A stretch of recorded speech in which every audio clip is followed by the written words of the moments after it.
안녕하세요. 결혼을 너무 잘했다고 생각하는 40대 여자입니다. 제 남편과 시댁 식구들은 너무 좋은 사람들이에요. 제가 무슨 복이 있어서 이런 사람들을 새 가족으로 만났나 싶을 만큼 말이죠.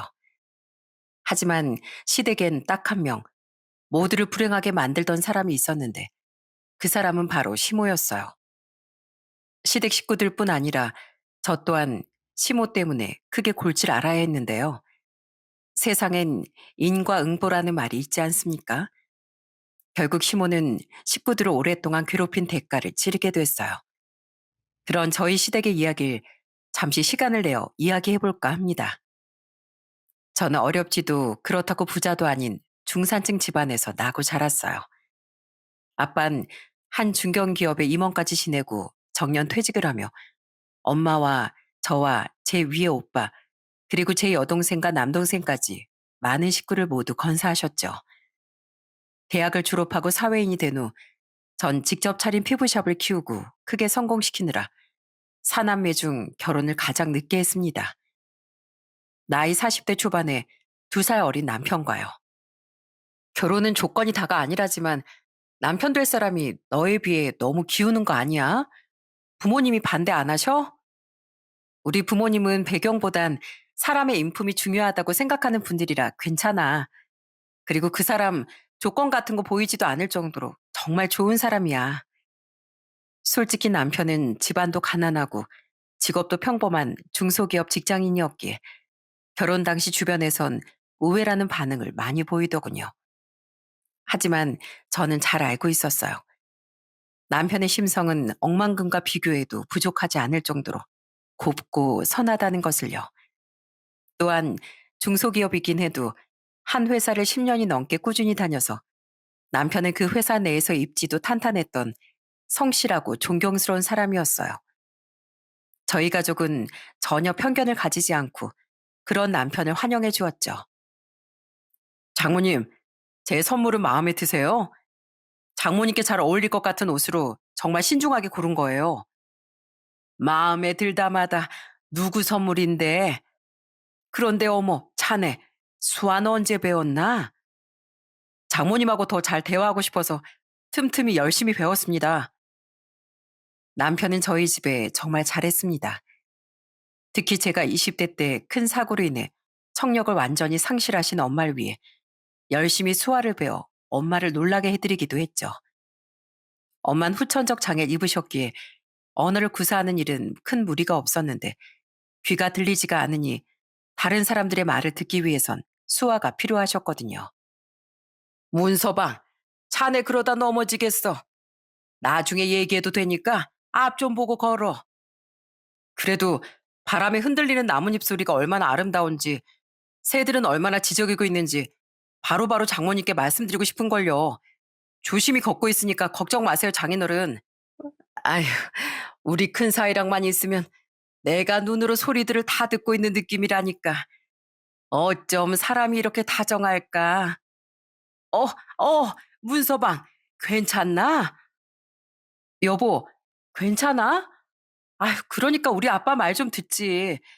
계속 엄마만 보고 이 흙길에서 뒷걸음질 치다가 결국엔 넘어졌잖아.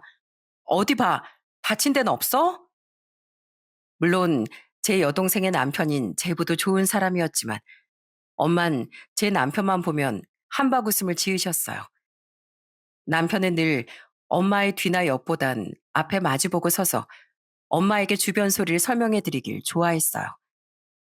뭐든 눈으로만 보면 남들의 절반밖에 느낌을 받지 못하실 거 아니냐면서요. 그러다가 한 번씩 뒤로 꿍 하고 자빠지기도 했는데 그 와중에도 엄마가 미안해 하실까봐 냉큼 일어나 애교를 부려주더라고요. 이외에도 남편은 친정 식구들에게 정말 잘했기에 부모님을 모시고 살던 오빠 내외도 다른 식구들도 모두 남편에게 많이 고마워했습니다. 게다가 남편은 결혼하자마자 늦은 임신에 성공한 제겐 또 얼마나 지극정성이던지 세상에 이런 사람이 어디 있냐며 주위에선 입이 마르도록 남편을 칭찬했어요. 그렇게 남편만 보면 참 완벽했건만 문제는 시댁에 있었습니다. 아니, 앞서 말씀드렸듯 시아버지와 손아래 시누인 모두 좋고 멀쩡한 사람들이었지만 딱 한 사람, 시모가 문제였죠. 저는 이미 결혼 전 남편에게 시모에 대한 이야기를 들었었어요. 그래서 결혼에 관해 깊이 고민하느라 결혼이 좀 더 늦어진 것도 있었던 거예요. 난 원래 우리 어머니 때문에 괜히 다른 사람을 고생시킬까봐 결혼 생각을 아예 접었었어. 그런데 자기를 만난 후부턴 자꾸만 결혼에 대한 욕심이 생기더라고. 남편은 연애 시절 당시 그런 부모를 가졌으면서도 결혼을 욕심내는 자신은 염치도 없는 사람이라며 많이 힘들어했습니다. 하지만 서로에 대한 확신이 있었고 마음도 너무 깊었기에 우린 끝내 헤어지지 않고 법적 결합을 선택했던 거죠. 그렇다고 남편이 제 돈을 보고 결혼했다는 오해는 하지 말아주셨으면 좋겠습니다. 남편은 연애 시절이나 결혼 후에나 늘 검소한 사람이었고 제가 얼마나 버는지 의도적으로라도 관심도 기울이지 않았어요. 오히려 자신은 이거면 충분하다며 월에 30만 원만 남기고 저에게 모든 월급을 보내주곤 했죠. 이번 생에 나에게 주어진 복은 당신하고 결혼한 거, 그리고 우리 아들 낳은 것만으로도 넘치게 충분해. 그러니까 난 더 이상 얻고 싶은 것도 욕심 부릴 것도 없어. 나한텐 당신하고 우리 아들만 있으면 돼. 하는 말과 함께 말입니다. 잠시 말이 새긴 했지만 다시 시모에 대해 이야기해보자면 우선 시모는 시댁을 말아먹은 사람이었어요. 시아버진 평생 벽돌 공장에서 일하며 가족을 먹여 살리셨는데 시모는 그 돈을 펑펑 쓰기에만 바빴다더군요. 자식들은 돌보지도 않고 집안일도 늘 시아버지와 남편 그리고 시누이의 몫이었다네요. 시모는 오롯이 나가서 쇼핑을 하거나 술을 먹고 혼자 여행을 다니기에만 바빴다고 합니다. 아버지가 돈을 주지 않으면 어머닌 대출을 받아서라도 우선 일을 저질렀어. 결국 아버진 그걸 외면하지 못하고 대출금을 갚아주셨지. 심지어 그 와중에 어머닌 바람까지 2번이나 피웠으면서 아버지에게 걸렸을 때만 잠깐 싹싹 비는 척 하다가 금세 언제 그랬냐는 듯 다시 아버지의 피를 빨아먹더라고. 때문에 남편과 시누인 시모를 좋아하지 않았다고 해요. 특히 시모를 거의 경멸하던 시누인 나중에 직장과의 거리 문제 때문에 같은 서울 내였음에도 독립을 하게 된 남편과 달리 시모가 너무 싫다며 성인이 되자마자 시댁에서 독립을 했다고 하더라고요. 하지만 그런 이기적이고 못된 시모를 옛날 분이기도 하셨고 그래도 애들 엄마란 이유로 마음 착한 시아버진 내치지 않으셨던 거죠. 제가 결혼했던 당시 시댁은 거실 겸 방 하나짜리 월세방에 살고 있을 정도로 가난해져 있었고요. 시모가 남편이 30대 중반이던 시절 기어코 시아버지와 둘이 살던 전셋집 보증금까지 날려버렸기 때문에요. 아버진 늘 자식들에게 그런 엄마를 만들어준 걸 미안해하셨어. 그래서 나랑 동생이 커서 어머니 몰래 자신에게 목돈이라도 드리려고 하면 단호하게 거절하곤 하셨어. 아버지랑 어머니가 월세방으로 옮겨가실 때도 나랑 동생은 돈을 합쳐서 전셋집이라도 다시 마련해 드리려고 했어.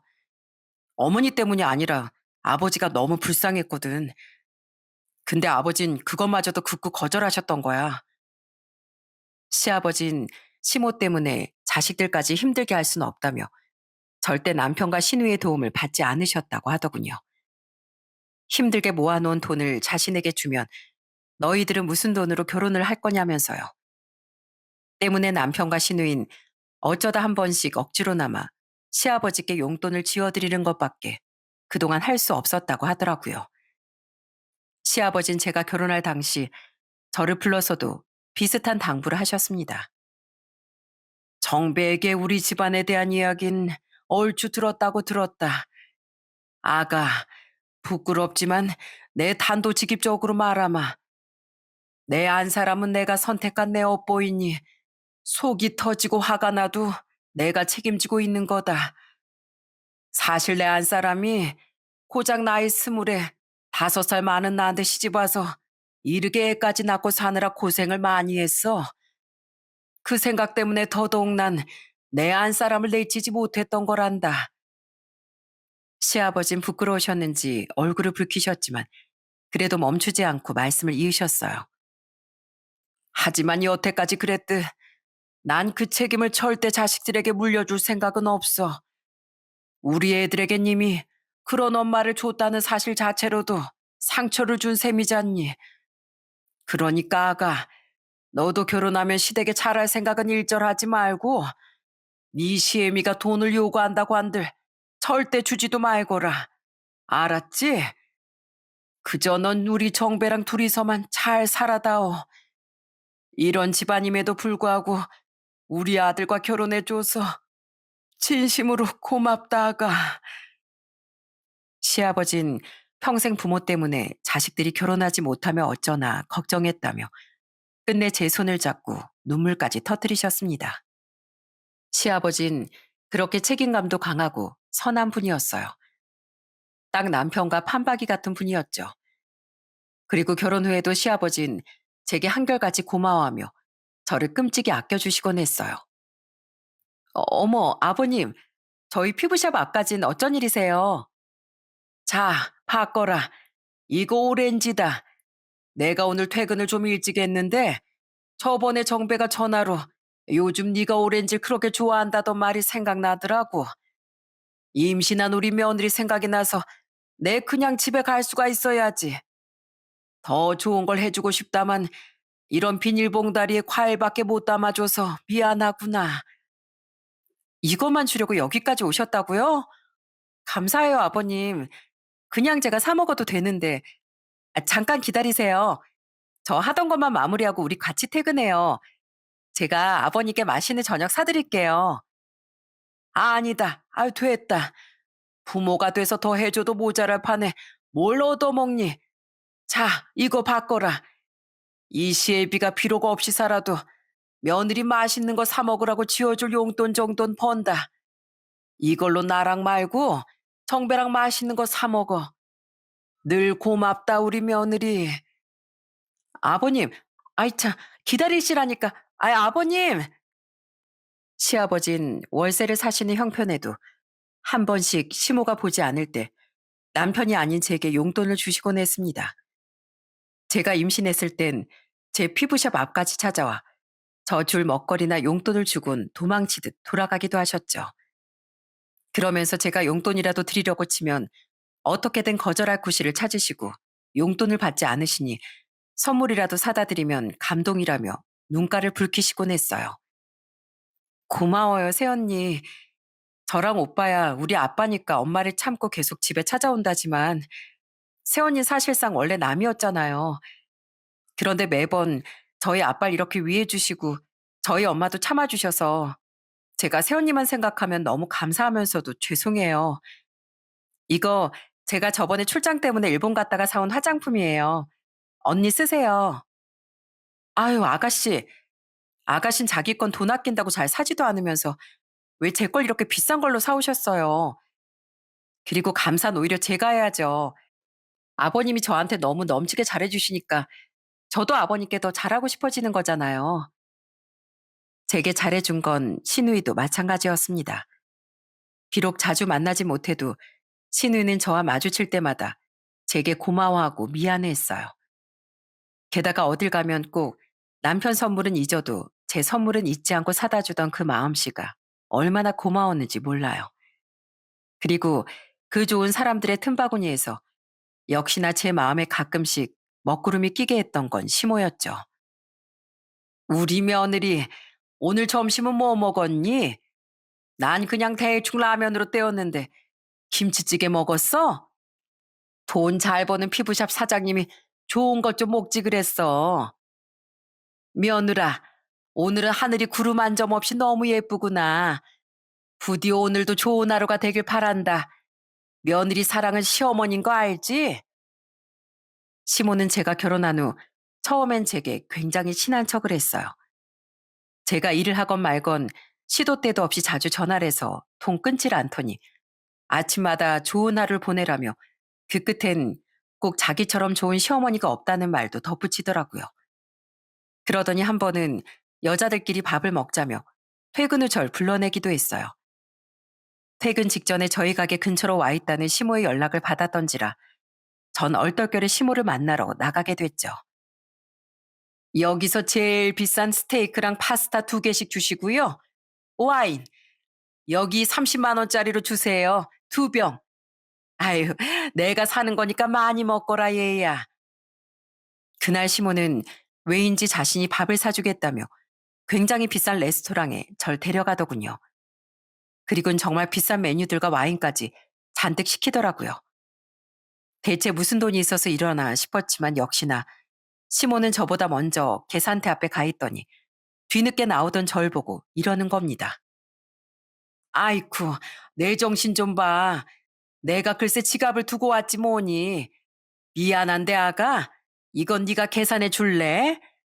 어차피 너 돈 잘 버니까 이 정도는 아무 문제 없지? 속셈이야 뻔히 보였지만 이미 다 먹은 마당에 어쩌겠습니까? 멀뚱멀뚱 서 있다가 식당에 피해를 끼칠 수는 없었기에 저는 시모 대신 계산을 했어요. 그날 시모는 부른 배를 툭툭 두드리더니 돈이 없다는 사람이 쏜살같이 택시를 타고 사라졌죠. 또 언젠가 한 번은 시모가 일을 하던 제게 전화를 걸어 다급히 말하더군요. 에미야, 나 정말 급해서 그런데 얼른 내 계좌로 300만 원만 좀 보내다오. 네?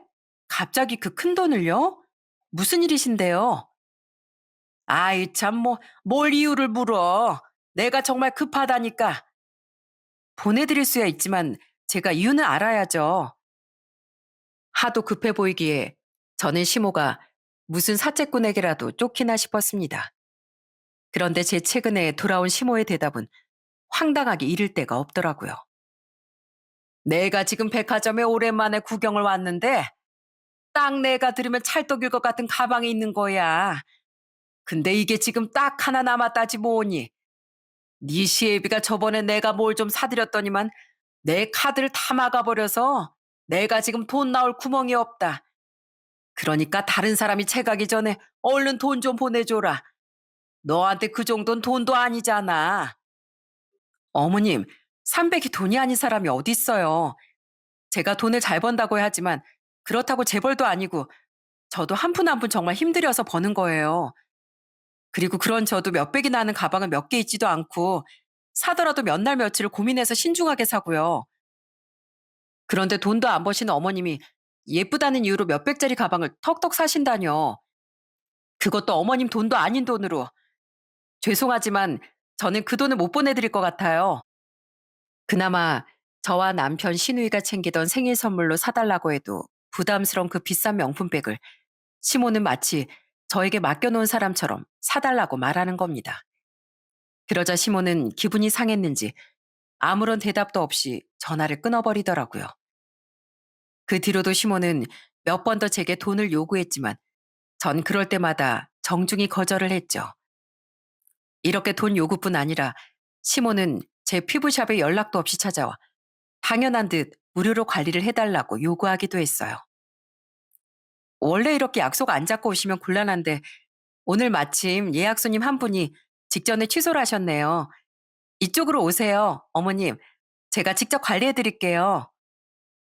그때 저는 인상 한번 찌푸리지 않고 직접 서비스를 해드렸습니다. 어차피 저희 새언니에게도 올케에게도 시누이까지도 불러서 관리를 무료로 해주었으니 시모에게도 한 번쯤은 해줄 수 있다고 생각했죠. 하지만 만족한 표정으로 다음에 또 오겠다는 시모의 말엔 정중한 거절의 말을 내밀었어요. 죄송하지만 그건 곤란해요, 어머님.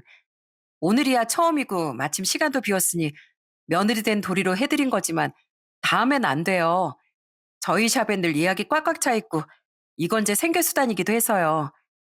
대신 가족 대신 해드릴게요. 뭐? 가족 할인? 아유, 치사해서 진짜. 넌 며느리가 돼서 나한테 해준 게 대체 뭐가 있니? 다른 집 며느리들은 시애미 여행도 보내주고 용돈도 턱턱 준다는데. 제 친구들 얘기를 들어보면 다른 집 시어머니들은 결혼할 때 예물도 해주시고 금반지도 물려주시곤 한다는데 어머님이 그거 다 해주시면 저도 그 배로 잘해드릴게요. 끝까지 웃으며 대꾸한 제 말에 시모는 결국 씩씩대며 저희 가게를 나갔습니다. 솔직히 다른 가족들은 언제든 미리 말만 하면 공짜로 관리를 해줄 수 있었어요. 하지만 시모처럼 뭐든 당연하게 여기는 사람에게 계속 무르게 군다면 절 만만하게 보고 앞으로도 계속 요구할 거라 생각해 제가 더 단호하게 나갔던 거죠. 하지만 남편이 친정 식구들에게 너무 잘해주었기에 그래도 시모에게 기본적인 며느리로서의 예의는 다했던 거예요.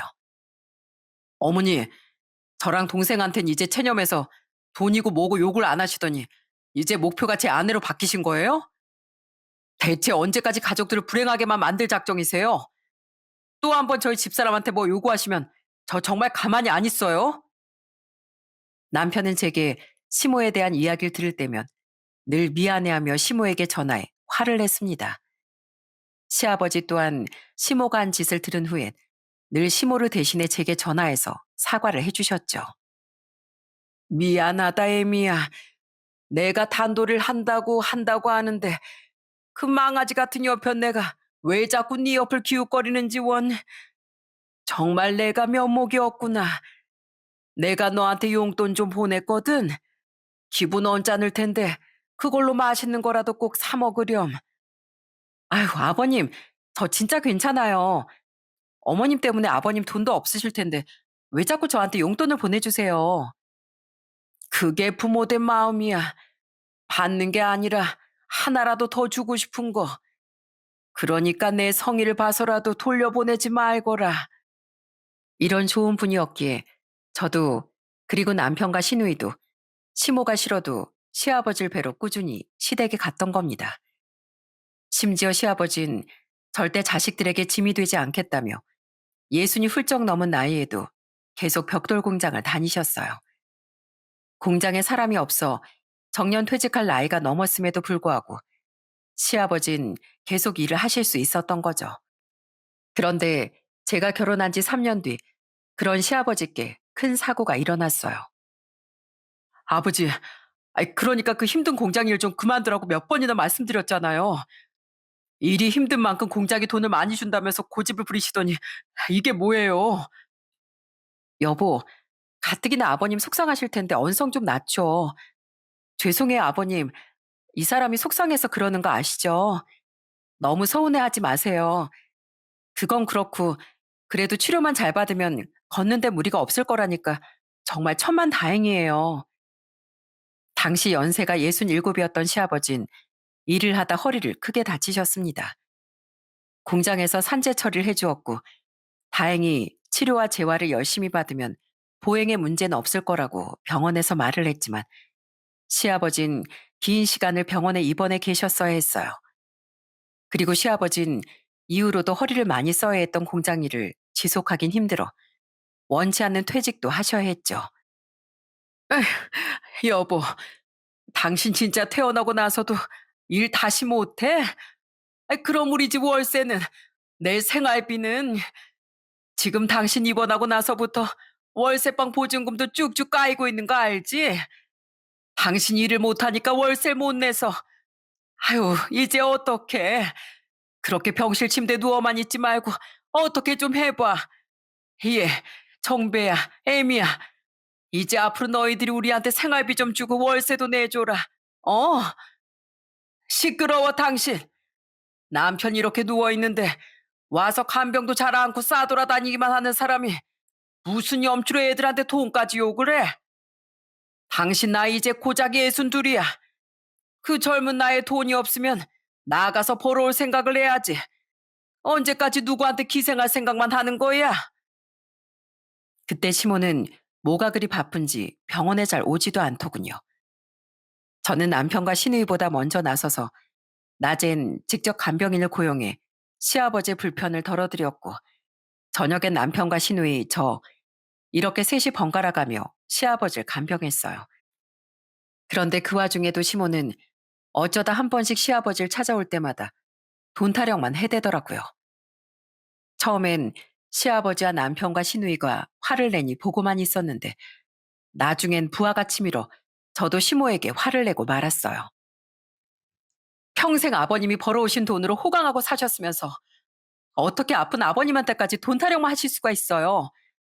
아무리 아버님이 착하셔도 정도껏 뻔뻔하셔야죠. 어머님이 오면 아버님 상태가 오히려 더 악화될 것 같으니까 그런 말 하실 거면 아예 오질 마세요. 그렇게 시모에게 화가 난 것도 난 거지만 중요한 건 시아버지의 거처였습니다. 시간이 흘러 시아버진 치료가 끝나 퇴원은 하셨지만 여전히 당장 다른 일을 구하기엔 회복이 더 필요한 상태였어요. 거의 한 달 벌어 한 달씩 살고 있던 시댁이었던지라 월세를 내지 못해 월세방의 보증금은 계속 까이고 있던 상황이었죠. 저는 결국 남편과 시누이와 함께 이 사태에 대해 상의했어요. 아빠를 제가 모시고 싶지만 저는 사는 전셋집도 작고 특히 엄마랑은 절대 같이 못 살 것 같아서 그러질 못하겠어요. 그렇다고 어떻게든 대출을 받아서 모은 돈을 보태 전셋집이라도 마련해 드리자니 아빠가 절대 안 받으실 것 같고요. 아빠 성격에 계속 월세를 내드린다고 해도 거부하실 텐데 이걸 어찌해야 하나 걱정이에요. 그러게요. 아무리 짐이 되기 싫으시다지만 걱정하는 자식들 마음은 왜 헤아려 주시지 못하는 건지. 저기 그래서 말인데 여보, 아버님께 우리가 작은 전셋집을 얻어드리면 어떨까? 뭐? 방금 진이 얘기 못 들었어? 아버지가 그걸 받으시겠어? 생각해봐. 물론 아가씨는 아직 자가도 없고 결혼도 안 하셨으니까 아버님이 끝까지 거절하실 수 있어. 그런데 우린 결혼도 했고 다행히 내 벌이가 좋고 친정에서도 도와주셔서 자가도 있잖아. 그리고 알지? 작년에 유명 연예인이 우리 샵 다녀간 후로 매출이 훌쩍 더 뛴 거. 그래서 우린 아가씨랑 다르게 아버님 집 얻어드리려고 대출도 안 받아도 돼. 그러니까 우리가 그 점을 잘 이용해서 아버님을 설득해보자. 나도 어머님은 솔직히 좋아하지 않지만 아버님이 너무 안쓰러워서 이대로는 못 두고 보겠어. 저는 나름대로 생각해둔 의견을 두 사람에게 제시했습니다. 그러자 두 사람은 고맙다며 눈물을 글썽이더군요. 친자식도 아닌 제가 이렇게까지 나서주니 너무 미안하기도 하다면서요. 하지만 전 가진 것이 없음에도 불구하고 없는 돈이라도 끌어서 제게 뭔가를 해주고 싶어 하시던 시아버지를 위해 그 정도는 전혀 아깝지 않았어요. 얼마 뒤 우린 시댁을 찾아가 그때 상의한 내용을 설명드리며 전셋집을 얻어드리겠다고 제안했습니다. 저기 버스 정류장 바로 앞쪽에 있는 빌라 아시죠? 거기가 전세로 2억에 나와 있더라고요. 아직 시간이 없어서 들어가 보지 못했는데 이번 주말에 저랑 같이 집 둘러보고 괜찮으시면 바로 계약해요. 아버님 마음이 알지만 지금 당장 월세도 못 내고 있는 상황에 지내실 곳은 있어야 하잖아요. 안 된다. 2억이 네 집 개 이름이라냐? 내가 비록 허리가 다 낫진 않았어도 어디 나가서 경비일이라도 해서 월세 벌면 된다. 아버님, 이번엔 제발 고집 좀 꺾어주세요. 그러다 아버님이 또 다치시면 자식들 가슴이 찢어지는 건 생각 안 하세요? 그리고 솔직히 아직 다 낫지도 않은 환자한테 누가 일자리 주겠어요. 저 그 정도는 무리하는 거 아니에요. 또 어차피 보증금이니까 아주 나중에 그 돈 돌려받으면 저한테는 아무런 손해도 아닌 거잖아요. 네? 물론 이후엔 시누이와 돈을 합쳐 다달이 생활비도 도와드릴 작정이었지만 저는 그 말은 쏙 빼고 시아버지를 설득했습니다. 결국 시아버진 잔뜩 풀이 죽은 모습으로 우리의 부탁을 받아들여 주셨어요. 전과 달리 더 이상 마음대로 일을 할 수가 없는 본인의 몸 상태를 한탄하시면서요. 반면 처음 우리의 이야기를 들었을 때부터 시모는 눈을 반짝이며 좋아서 입을 다물질 못하더군요. 결국 시아버지가 우리에게 항복을 하셨을 땐 손뼉까지 치며 환호성까지 질렀죠. 야호! 이 그지 같은 월세방 드디어 탈출이다. 역시 우리 부자 며느리가 짱이라니까. 내가 여태 네가 내가 달라는 돈도 안 주고 피부 관리도 공짜로 안 해준 괘씸함 이걸로 싹 잊어주마. 그 지나친 말은 결국 시아버지의 호통에 금세 주눅이 들어버렸지만은요. 그래도 그 일은 그렇게 해결이 되는 줄 알았건만 시모는 그 상황에서 또 초를 치더군요.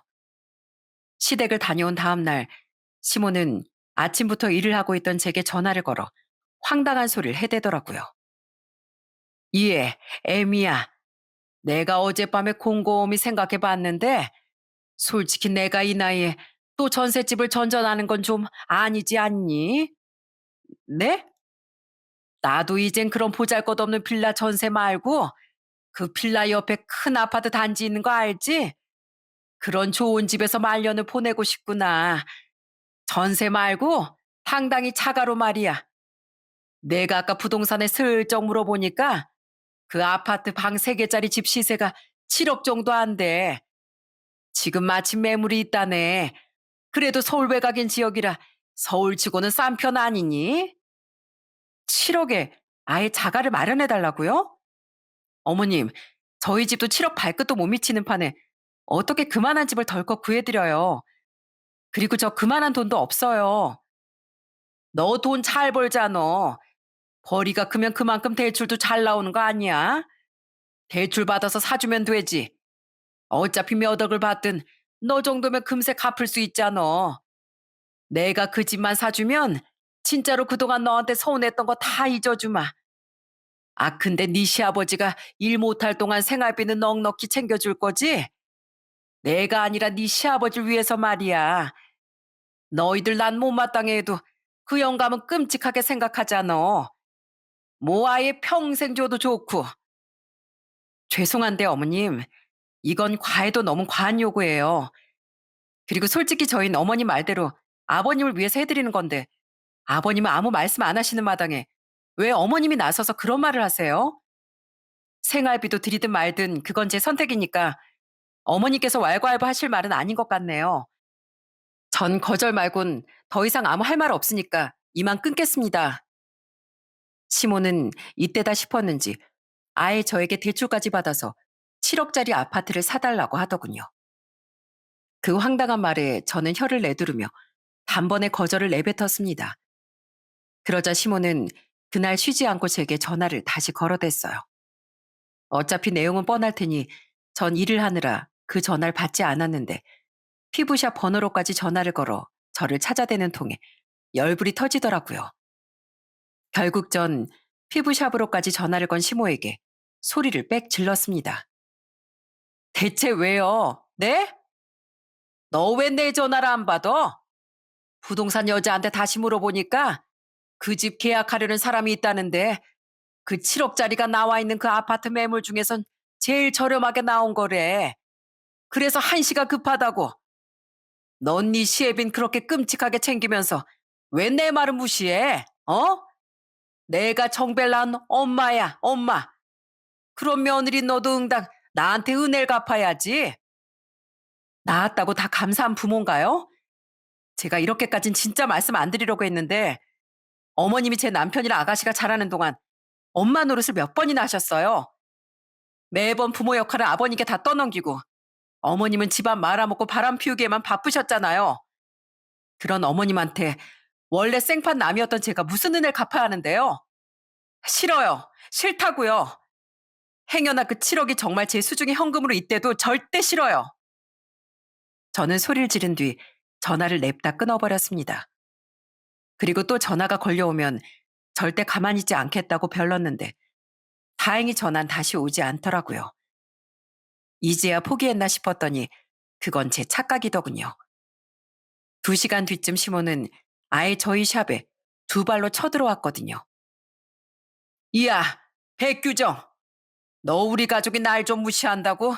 며느리 너까지 시애미를 우습게 봐? 이 천벌받을 기집애. 시애미가 해달라면 그냥 해줄 것이지. 어디서 건방지게 싫다마다야? 지금 이게 뭐 하는 짓이에요? 여기 지금 우리 직원들하고 손님들 다 보고 있는 거 안 보이세요? 당장 나가세요. 이젠 시애미 겁도 없이 쫓아내려고까지 해? 못 나간다. 그 집 사준다고 할 때까지 못 나가. 이 나이에 아직도 빌라 전세 산다고 하면 주위에서 나를 얼마나 비웃겠니? 그동안 창피하게 월세방 사는 것도 자존심 상했는데 기왕 얻어주는 거 좀 좋은 집 얻어주면 어디가 덧나냐? 사줘. 아이 그 아파트 사달라고. 너 어차피 대출 받아도 금방 갚잖아. 아니면 너 당장 이혼시킬 줄 알아. 아무튼지 있는 것들이 더 치사하고 싹퉁머리가 없다니까. 시모는 사람들의 시선은 신경도 쓰지 않고 눈을 까 뒤집으며 제게 삿대질을 하고 난리가 났습니다. 직원들도 손님들도 있는 자리였던지라 너무 창피했어요. 하지만 그렇다고 여기서 쩔쩔매면 시모 같은 사람은 더욱 기고만장해질 걸 알기에 전 우선 직원들에게 손님들을 관리실로 마저 모셔달라고 부탁했어요. 그리곤 고개를 쳐들고 도끼 어린 눈으로 응수를 시작했죠. 어머님이야말로 없는 사람이 정말 양심까지 없네요. 뭐? 너 지금 없는 거라고 했냐? 나한테? 네. 사람이 양심이 없어도 정도껏 없어야죠. 하긴 그런 사람이었으니 여태껏 뻔뻔하게 아버님 등골을 빼드시고 산 거겠죠? 어머님은 제 앞에서 시어머니 어려운 줄 알라고 하시는데 어머님이야말로 자식들한테 부끄러운 줄 좀 아세요. 바람 피워 집안 무너뜨려 자식들을 생전 한번 챙기지도 않아. 대체 어머님이 자식들에게 뭘 해줬다고 저한테 시어머니 대접을 받길 원하세요? 그리고 이혼이요? 자식들에게 손절당하지 않는 것만 해도 다행인 판국에 어머님이 절 이혼시킬 수 있다고 생각하셨어요? 그렇게 사리분별이 안 되세요? 그럼 제가 직접 확인시켜 드릴게요. 지금 어머님의 입지를. 저는 시모를 노려보며 남편에게 스피커폰으로 전화를 걸었습니다. 그리곤 무슨 일로 전화했냐고 묻는 남편에게 까랑까랑한 목소리로 말했죠. 당신 어머니가 지금 2억짜리 전세가 아니라 7억짜리 아파트를 안 사주면 당신하고 날 이혼시키겠다네. 내가 안 된다고 하니까 우리 가게까지 쫓아와서 지금 난동을 부리고 있어. 어떻게? 난 절대로 그 집 사드릴 생각이 없는데 당신 나랑 이혼할 거야? 난 앞으로 당신 엄만 절대 얼굴 못 보고 살 것 같은데 당신이 지금 선택해. 나야 당신 엄마야? 아이고, 예. 난 그냥 화가 나서 실어난 거야. 그래, 농담이었어, 농담. 뭐 그런 걸로 일하는 애한테 전화까지 하니. 전 이런 상황 장난으로 받아들일 수도 없고 그러고 싶지도 않은데요. 여보, 어머니 좀 바꿔봐. 스피커폰이니까 그냥 말하면 돼. 분노로 가득 찬 제 목소리에 남편은 한숨을 푹 쉬더군요. 그 와중에 제가 남편에게 전화를 하자 당황했는지 시모는 땀을 뻘뻘 흘리며 쩔쩔매더라고요. 그리곤 불쌍한 척 전화를 받은 시모를 향해 남편은 아주 싸늘한 목소리로 외쳤어요. 여보세요? 어머니. 그래, 정배야. 아이고, 진짜 요즘 며느리들 무섭다더니 내가 농담 좀 한 걸 가지고 얘가 이런다. 그리고 솔직히 그래도 내가 널 낳아준 엄마인데 그 정도 집은 좀 선물해 줄 수도 있는 거 아니니? 정말 서럽다, 서러워. 서럽다고요? 제발 주제 파악 좀 하세요, 어머니. 뭐? 자기 손으론 700원도 벌어본 적 없는 분이 7억짜리 집을 사달라고요? 애초에 집사람이 어머니가 좋아서 집을 얻어드리겠다고 했겠어요? 평생 그런 모렴치한 모습으로 가족을 괴롭게 하더니 이젠 제 아내까지 왜 이렇게 괴롭히세요? 제발 주제 파악하고 거기서 좀 나가세요. 전 진짜 어머니라면 이제 지긋지긋해요. 남편의 냉정한 말에 시모는 얼이 빠졌는지 아무 말도 못하더라고요. 전화를 끊는 전 남편의 뜻을 들었으면 이제 그만 나가라며 시모를 떠밀었어요. 하지만 그 와중에도 끝까지 버티려는 시모를 저는 결국 경찰까지 불러서 쫓아내야 했죠. 그리고 그날 저녁 시아버지가 저와 남편을 집으로 부르시더군요. 남편에게 전화로 이야기를 들었다면서요.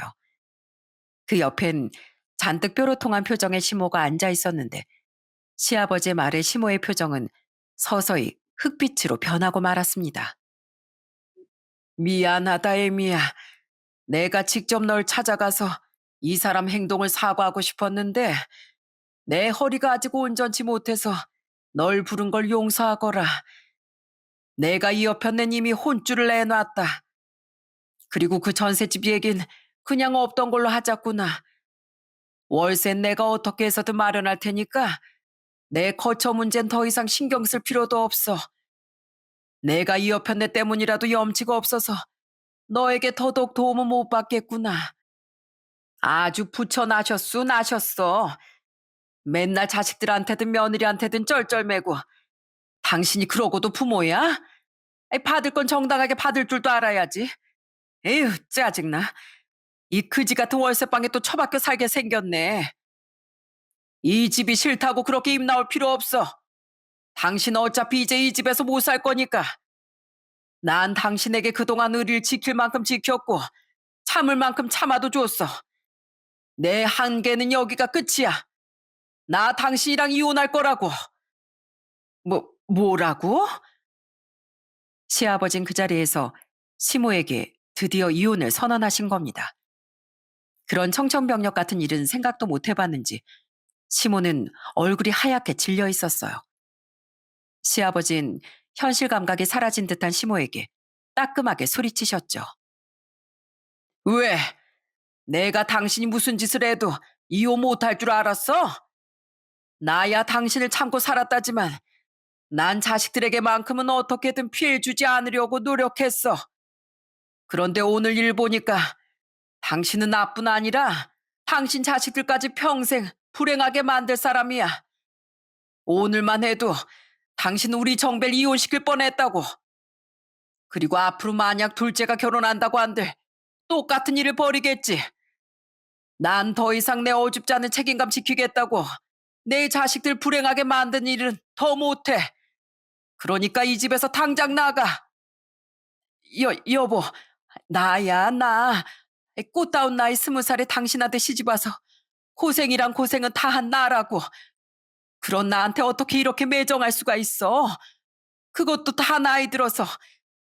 이제 와서 내가 혼자 어떻게 살라고. 그런 당신이기 때문에 나도 지금껏 애들한테 미안한 마음까지 꾹 참고 당신이랑 산 거야. 근데 더 이상은 안 돼. 난 우리 애들을 지켜줄 의무가 있어. 그게 바로 부모인 거야. 그리고 고작 나이 예순 들인 사람이 왜 혼자 못 살아? 그동안 나한테 빌붙을 만큼 붙었으면 이젠 당신 인생은 당신 손으로 직접 책임지고 살아. 그제야 시모는 잘못했다며 시아버지에게 매달리더군요.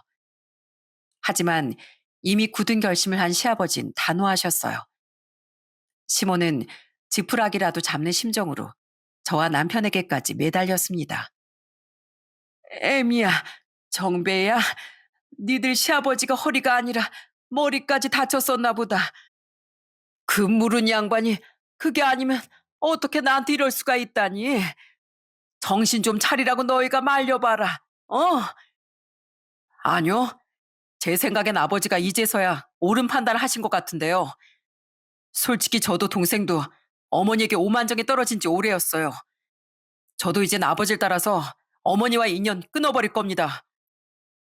죄송하지만 전 아버님을 위해서 이 이혼을 적극 찬성하고 싶네요. 아버님이라는 복을 제 발로 수십 번씩 걷어차버린 사람은 어머님 자신이니까 더 이상 아버님 인생을 불행하게 만드는 일은 그만두세요. 하지만 소용없는 일이었습니다. 이후 마음이 단단히 돌아선 시아버진 정말 시모를 집에서 쫓아내고 이혼하셨어요. 그땐 진짜 제 속이 다 후련하더라고요. 제가 그랬으니 남편과 시누이는 오죽했겠습니까? 정말 큰 결심하셨어요, 아버지. 맞아요, 아빠. 정말 잘한 선택이세요. 이젠 제발 엄마한테서 벗어나서 행복하게 사세요. 남편과 시누인 시아버지 끌어안고 기쁨의 눈물까지 흘렸어요. 그리고 저와 남편은 끝까지 괜찮다고 고집을 부리던 시아버지를 저희 집으로 모셨습니다. 이제 제발 일도 하시지 말고 손주 재롱만 보면서 편히 지내시라고요. 시누인 자신이 시아버지를 모시고 싶어 했지만 저와 남편의 고집이 이겼던 거죠. 저희 집이 아가씨 집보다 훨씬 넓고 교통도 좋잖아요. 그리고 아가씨는 결혼도 해야죠. 전 절대 양보 못해요, 아가씨. 시누이와 남편 그리고 시아버진 제게 많이 고마워했지만 늘 그랬듯 전 오히려 제가 감사한 일이라고 생각했습니다. 시모를 제외하면 세상에 이렇게 좋은 남편과 시댁 식구들은 없다고 생각했으니까요. 이혼 후 다행히 시아버지 허린 완전히 나았는데 시아버진 기업과 아파트 경비를 구하시더군요. 아직 70도 안 된 내가 왜 자식들에게 짐이 돼야 하냐. 그동안 너희가 나 쓰라고 줬던 생활비도 안 쓰고 거의 다 모아놨으니 도로 돌려주마. 시아버진 그렇게 번 돈으로 지금은 저희에게 용돈도 주시고 손주 선물도 사주십니다. 그렇게 시아버진 여전히 변함없이 자식들에게 주는 기쁨을 제일이라고 생각하는 분이시죠. 저는 결혼을 잘못한 죄로 평생 자식들에게 빚진 마음을 가진 채 힘겹게 사셨던 시아버지가 이젠 부디 마음의 짐을 덜고 더 행복을 누리시며 살길 바라고 있어요. 그런 시아버지의 행복을 위해 전 며느리로서 더 많이 노력하며 살아갈 생각이에요. 남편을 쏙 빼닮아 너무 예쁜 아들과 아직도 저만 보면 너무 애틋해서 가끔 눈물까지 난다던 너무 소중한 남편과 함께 말입니다. 한편 시모는 지금 월세 원룸에서 지내며 술집 설거지를 하고 있다더군요. 시아버진 이혼 후 자신의 것뿐만 아니라 시누이와 남편 그리고 제 휴대폰에서까지 시모의 연락처를 차단시켜 버리셨어요. 그런데 식구들이 아무도 연락을 받지 않자 시모는 이혼한 지 1년 뒤쯤 저희 피부샵 앞으로 찾아왔더라고요. 시모는 깜짝 놀란 저에게 불쌍한 척을 하며 말했어요. 노, 놀라게 해서 미안하다.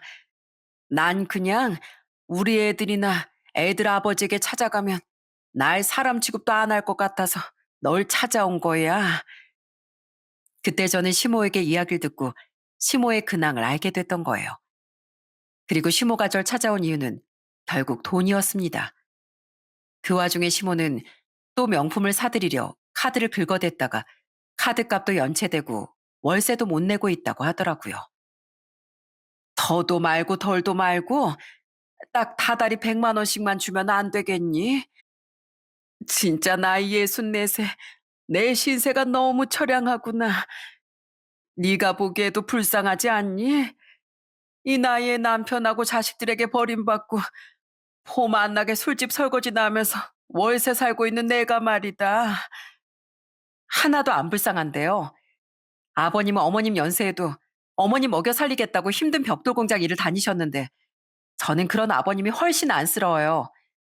그리고 아버님을 그렇게 고생시키고도 미안한 줄도 모르는 어머님은 끔찍하게 싫고요. 돈이 없으면 사셨다던 명품을 팔고 씀씀이를 줄이세요. 아니면 투잡을 뛰시던지요. 또 찾아오시면 경찰에 신고할 테니까 2번 다시 찾아오지 마세요. 저는 아직도 정신을 차리지 못한 시모에게 싸늘한 말을 남기곤 자리를 벗어났습니다. 그날 시아버지와 남편에게 시모의 일을 말하니 잘 처신했다고 말하며 두 사람은 제게 많이 미안해했죠. 그리고 그날 이후 여태껏 시모가 우리 앞에 나타난 적은 없었어요. 아마 더 이상 우릴 찾아와도 소용없다는 걸 깨달은 게 아닐까 싶네요.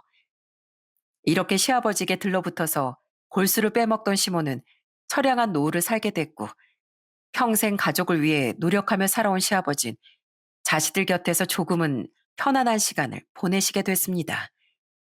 요즘 뉴스를 보면 황혼 이혼을 하는 부부의 수가 폭발적으로 늘고 있다고 하더군요.